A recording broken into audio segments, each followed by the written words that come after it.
नमस्कार, मी रेणुका अर्थात तुमची मुक्तावली. विठ्ठलाच्या आणि माऊलींच्या कृपाशीर्वादानं वरुणराजाने साथ दिली. माय इंद्रायणीनं वाट करून दिली आणि आळंदीहून पालखी पंढरीच्या दिशेनं निघाली. आजोळघरचा मुक्काम सोडून आज पुण्याच्या दिशेनं प्रस्थान करतोय आपण. हो, शब्दांची का असेना, पण वारीच नाही, मनाने हा सगळा प्रवास आपल्याला सुफळ संपूर्ण करायचा आहे. एक एक दिवस पुढे जाईल तसा आपला विठ्ठल भेटीचा प्रवास पूर्णत्वाकडे जाईल. पण मार्ग सोपा असणार नाही. देहानी वारी करत असू तर मानवी देहाच्या मर्यादा मध्ये येऊ पाहतील. श्रम होतील, पाय भरून येतील, अगदी स्वतःच्या जीवाचं ओझं वाटू लागेल. आणि मनाचं काय?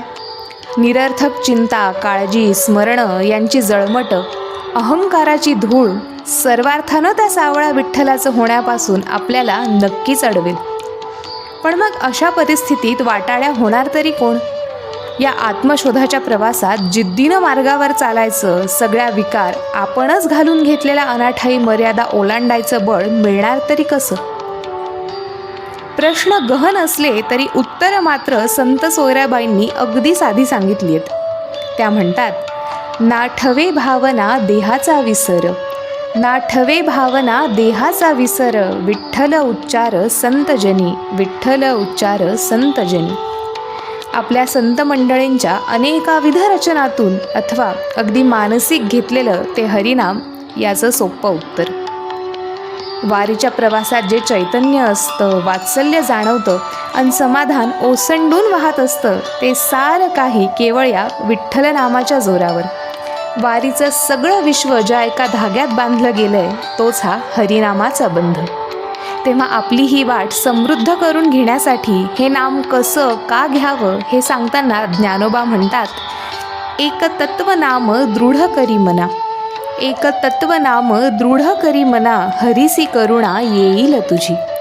ते नाम सोपारे रामकृष्ण गोविंद, ते नाम सोपारे रामकृष्ण गोविंद, वाचेसी सद्गद जपे आधी.